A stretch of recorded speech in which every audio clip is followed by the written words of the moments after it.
Thank you, Abby. So now I'm going to introduce our keynote speaker for tonight, Dr. Simon Munzu. Originally, I'm going to say this summit, we usually have this summit in the fall, late October and early November. So as we were thinking, we've been planning this summit for probably about 5 to 6 months. We were thinking about who we're going to invite this year to speak at this summit. And the idea of Dr. Munzu came through one of my connections.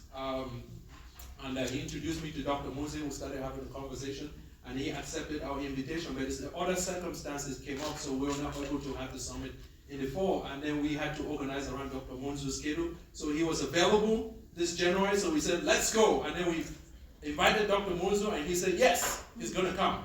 Dr. Munzu is, I'm not going to say so much on his bio, which I'm going to read just a little portion of his bio, but there's a lot more about him on the Summit website. If you have a chance, you can check that out. But one of the things that I do notice about Dr. Munzu, which I respect a lot, is his academic qualifications. I noticed the Ivory Coast conflict. Dr. Munzu mediated that on behalf of the United Nations. He mediated the conflict in the DRC. He's worked in Rwanda. He's worked in many African countries at senior levels at the United Nations. In addition to that, he has a lot of other qualifications, academic qualifications, which I'm not going to talk about. But I think most importantly, in my opinion, having spent the last several hours and last night with Dr. Munzu, is his care for the community, especially his home country of Cameroon, and the issues that are going on. From looking at all those issues from an honest perspective. So I respect him a lot about that, making a lot of sacrifice on behalf of his country of Cameroon and the African continent, because number one, he told me that he wants to see those countries people from those countries live in peace. Peace is important, it's a part of the democratic process. Without peace, there's no democracy. So I really respect that. But I didn't print, I printed the wrong part of his bio, but let me just read what we have on the Africa Agenda website, on the Summit website. Dr. Munzu is a Cameroonian political activist and democratic governance campaigner. He is known internationally for his decades-long advocacy in favor of the re-establishment of a federal system of government and cessation of the domination, marginalization, and assimilation of English-speaking Cameroonians by the Francophone-led governing elites. This, he argues, is the most suitable pathway to resolving the Anglophone problem, ending the ongoing armed conflict in the Anglophone regions, and preserving the unity of Cameroon. If you guys are aware, Cameroon is in turmoil right now because there's an insurgency going on because of war. So he wants to see Cameroon stay united through a peaceful process. He currently serves as chair of the steering committee of the Coalition of Cameroonian Federalist Groups, activists, a civil society organization that he co-founded in September 2021. Dr. Munzu is highly regarded professional with a wealth of leadership, management, administrative, academic, judicial, human rights, political, and programming experience. His career of more than 30 years at the national and international levels spanned various disciplines across several organizations. It included service as a senior official of the United Nations, in increasing higher posts of responsibility at field and headquarters levels.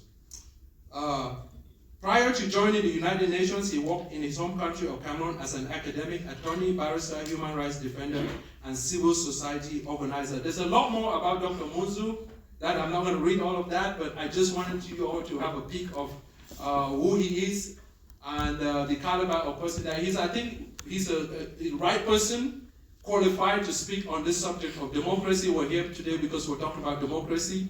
And then Dr. Munzu is highly qualified to talk about that.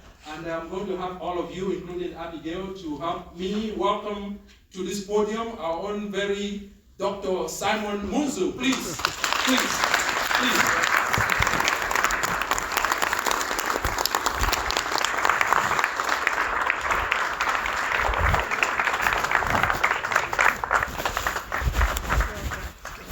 Thank you. So can I tell you when you have 5 minutes more? Okay. Is that okay? Okay.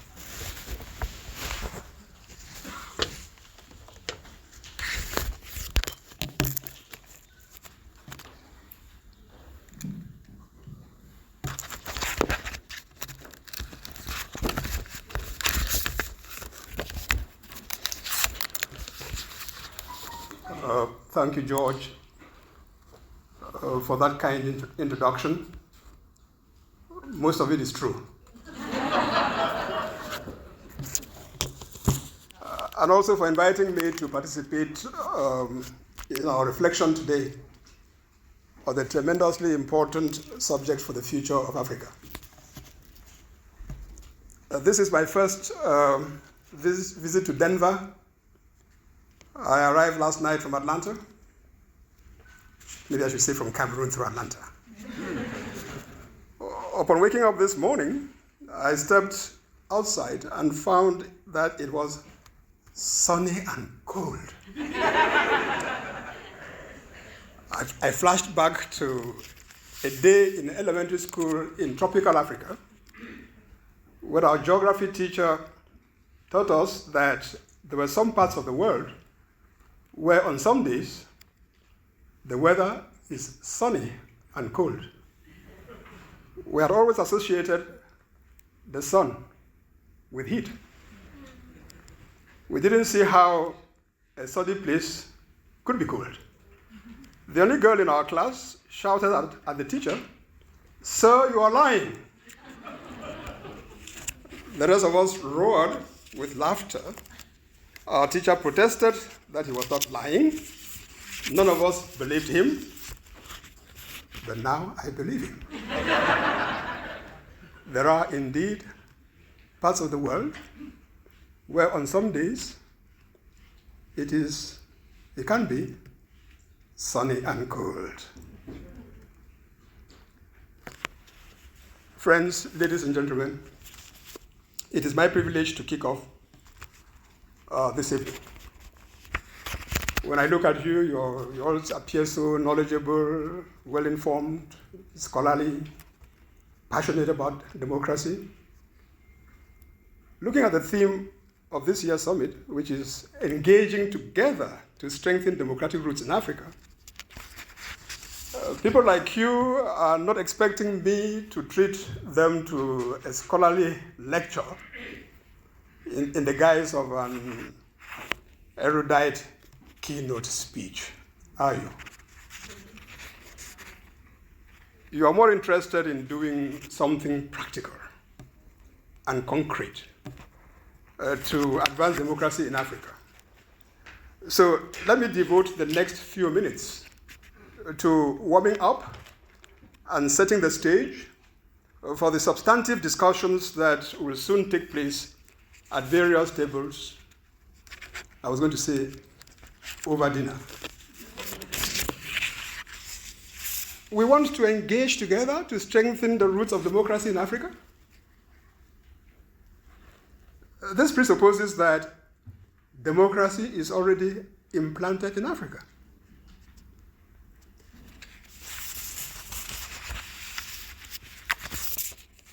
I hope I'm not having missed page 3. In any case, what is democracy? A document that I stumbled on the Council of Europe portal recently, entitled Manual for Human Rights Education with Young People, teaches that, and I quote, "It is sometimes easier to understand the idea of democracy in terms of what it definitely is not. Democracy then is not autocracy or dictatorship, where one person rules. It is not oligarchy, where a small segment of society rules. Properly understood, democracy should not even be the rule of the majority, if that means that minorities' interests are ignored completely." End of quote. How ingenious of the authors of this manual. Imagine asking me, who is George? And I giving you the answer, George is not Peter. He is not Juliana. He is not even Andrew. It is indeed not easy to define democracy. Democracy, I suggest, is better understood not through its definition, but through its content. Think of democracy as a vessel or a receptacle into which certain ingredients are poured. It is those ingredients that, taken together, constitute democracy. Outside them, democracy does not have a being of its own. Consider, for example, the classic definition that Abraham Lincoln famously handed down to us, namely, government of the people, for the people, and by the people. Did Lincoln behold an object, give it the name democracy, and then proceed to describe, or if you prefer, define it as government of the people, for the people, and by the people? Apparently not.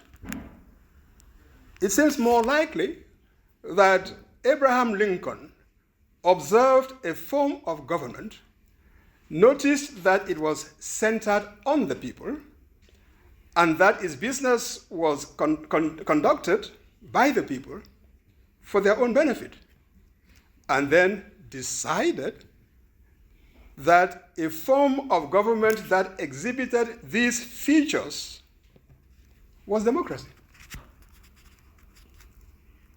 Lincoln would not have conceived of democracy without these features.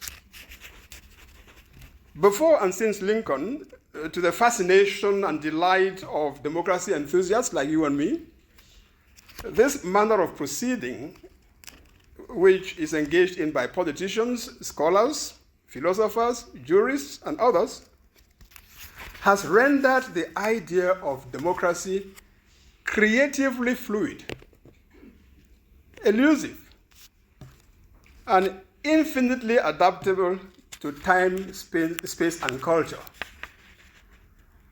So much so that it is not uncommon, for example, to hear African statesmen, opinion leaders, influencers, scholars, and activists claim, usually in a burst of continental nationalism, that Africa has its own type or version of democracy.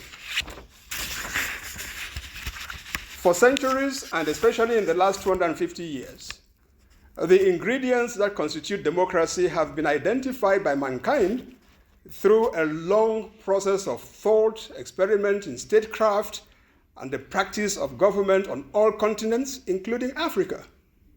Therefore, subject to such adaptations as may be warranted by circumstances, they can, at this stage of the evolution of democratic governance around the world, claim to be universal in nature. Hence, on one level, democracy is government of the people, by the people, for the people. That may be analyzed in terms of state institutions and the distribution of power typically between three branches of government: the executive, the legislative, and the judicial, with each holding the others in check in a delicate balance of power, leading to the proverbial checks and balances. From this perspective, democracy is said to exist where the three branches of government are of equal status, with each watching over the others, so that none of them becomes too powerful. However, since democracy, as I suggest, is a receptacle into which an unlimited number of ingredients can be poured, it is not surprising that from this point of view, from this point, if you like, this point of departure, additional ingredients such as citizen participation in the conduct of public affairs and decision making, either directly or through freely elected representatives, accountability of office holders to citizens, the purpose of government, the question of those who should benefit from the exercise of state power, have been introduced into the mix. Nor is it surprising that another range of ingredients, such as citizens' fundamental and actionable rights and freedoms, get into the democracy receptacle. They include the right of every citizen to communicate with others, to vote and have their vote counted equally with the votes of others, to access information, to participate on an equal footing with other citizens in public affairs, and to exercise control over governmental action at the local and national levels. The Encyclopedia Britannica states the matter in these terms, and I quote, "In an association as large as a nation-state, representation is necessary for effective participation and for citizen control of the agenda. Free, fair, and frequent elections are necessary for effective participation and for equality in voting.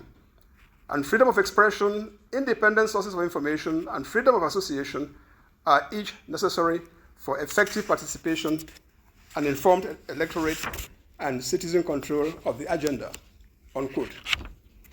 Clearly, the limits of democracy are constantly expanding as the number of ingredients that are brought within its scope continues to increase with the practice of modern government in all parts of the world, including Africa.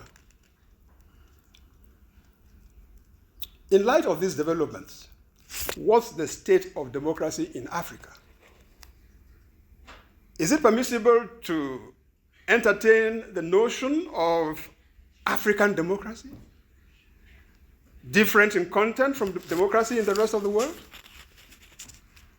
The features of modern-day democracy, comprising the ingredients that have been poured over time into the democracy receptacle, do not owe their origin to one civilization, one culture, one source, or even one group of sources.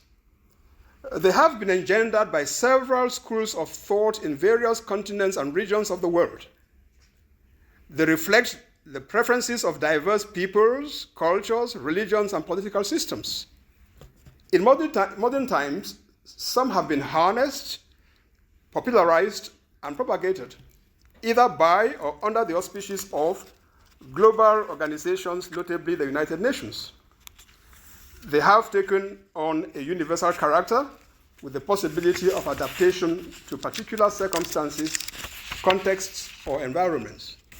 Consequently, when we examine the state of democracy in Africa today, we should do so with reference to universally acknowledged features of democracy, some of which I have already mentioned.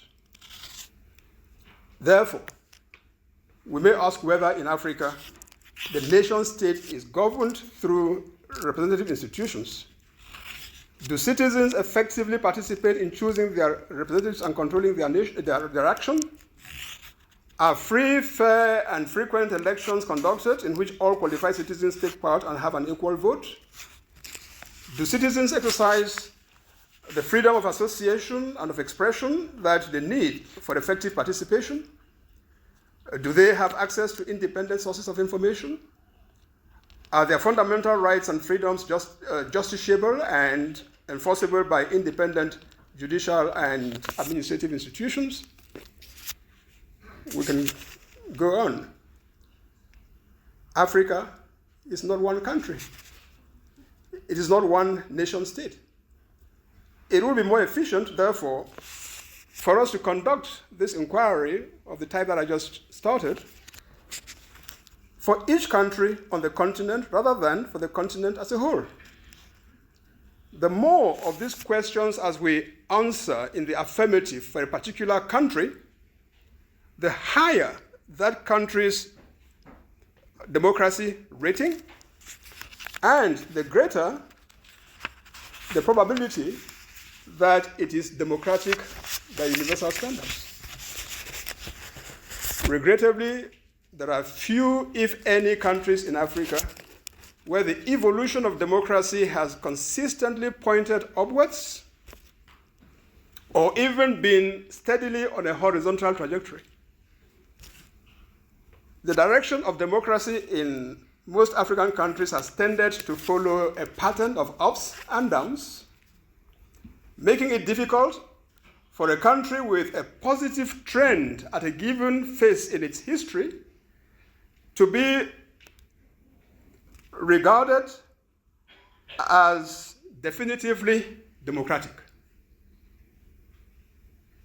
Nevertheless, since the fall of the Berlin Wall, the demise of the Soviet Union, and the walk away from one-party rule in most of the countries where it once prevailed, democracy has made significant strides on the African continent, where an increasing number of bright spots can be detected.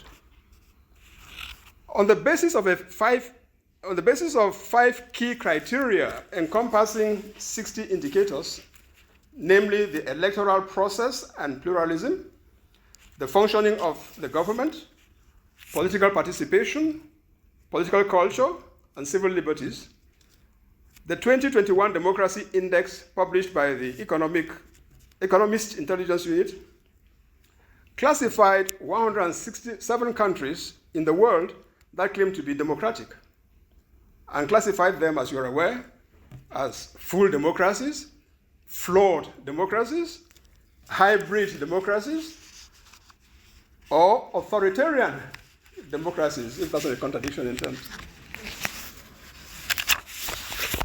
Of the 21 states in the category of full democracy, none is African. The top 5, with the exception of New Zealand, which we know is not in Scandinavia, the others among those top 5 are Scandinavian countries, namely Norway, Finland, Sweden, and Iceland, in that order. However, 6 out of 53 states in the next best category, which in my view unfairly labeled as flawed democracies, in that category, there are, as I said, 6 African countries, namely Botswana, Cape Verde, South Africa, Namibia, Ghana, and Lesotho. Remarkably, these 6 are in the same category as France, Israel, Spain, the United States, and Portugal.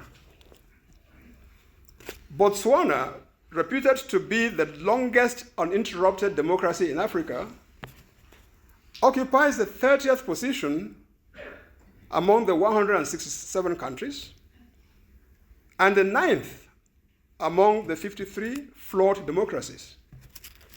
It ranks above Italy, Greece, Belgium, Malaysia, India, Brazil, Poland, Indonesia, and Singapore. Cape Verde is ranked 32nd out of 167 and 11th among the 53 flawed democracies. It is ahead of the same states as Botswana, which I just listed, with the exception of Italy, that occupies the 10th position between Botswana and Cape Verde. South Africa, 44th out of 167 and 23rd in the group of 53 flawed democracies, has a higher democracy ranking than India, Brazil, Poland, Indonesia, Singapore, Hungary, and Romania.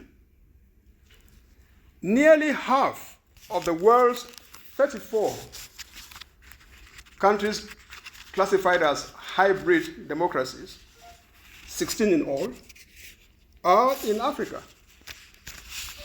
Looking at this data, while it may be disappointing that no African country features among the world's full democracies, it is gratifying to note that of the 87 flawed or hybrid democracies on the globe, 22 are in Africa, where they stand shoulder to shoulder with, and in some instances, well above, developed countries that have a centuries-long tradition of democratic governance. However, we should not succumb to complacency for two reasons. First, if we go by the Economist Intelligence Unit's Democracy Index for 2021, nearly half of the world's authoritarian regimes, 26 out of 59, are in Africa. Second, in a given country at a particular time, the human factor, interpersonal rivalries for political leadership, as well as contextual developments, could negatively impact and even reverse democratic gains previously made in that country. In recent years, we've seen that happen, or threaten to happen, in countries such as Botswana, would you believe, Benin, and Kenya. Current efforts by some actors to undermine democracy in the United States have the potential to send wrong signals to Africa and impact negatively on the continent's recent democratic performance and achievement.